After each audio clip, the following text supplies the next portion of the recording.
సర్వోన్నతుని చాటును నివసించేవాడు, సర్వశక్తిని విశ్రమించేవాడు. 2 ఆయనే నాకు ఆశ్రయము, నా కోట, నేను నమ్ముకుని నా దేవుడైన యెహోవాను గూర్చి చెప్పుచున్నాను. 3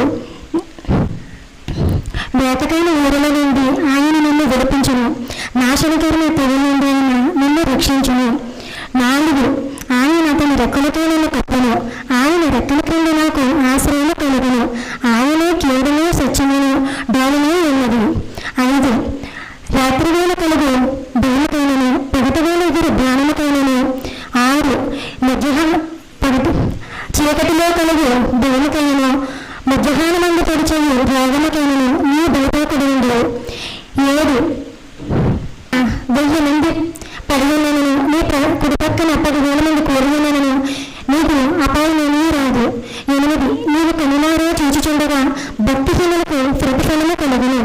9 యెహోవా నీకు నివాస స్థలముగా చేసుకుని నీ దేవుడే యెహోవా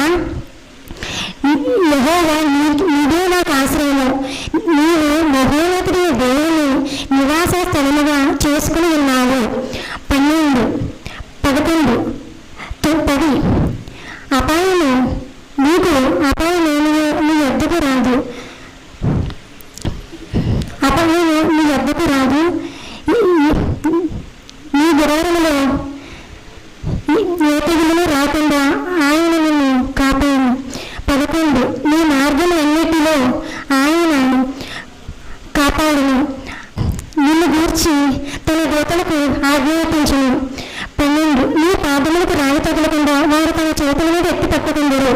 13 నీ సింహములను నాగప్రాణులను కొరమ సింహములను భుజంగములను అనగద్రొక్కెదరు. 14 అతడు నిన్ను ప్రేమించుచున్నాడు గనుక అతడు నిన్ను తృప్తిపరచెదను, అతడు నా నామము ఎరిగినవాడు గనుక అతడు నేను ఘనపరచెదను. 15 అతడు నాకు మొరపెట్టగా నేను అతనికి ఉత్తరం ఇచ్చెదను, శ్రమలో అతన్ని విడిపించి గొప్ప చేసి తప్పించెదను. 16 దీర్ఘాయువు చేత అతను తృప్తిపరిచి నా రక్షణ అతనికి చూపించెదను.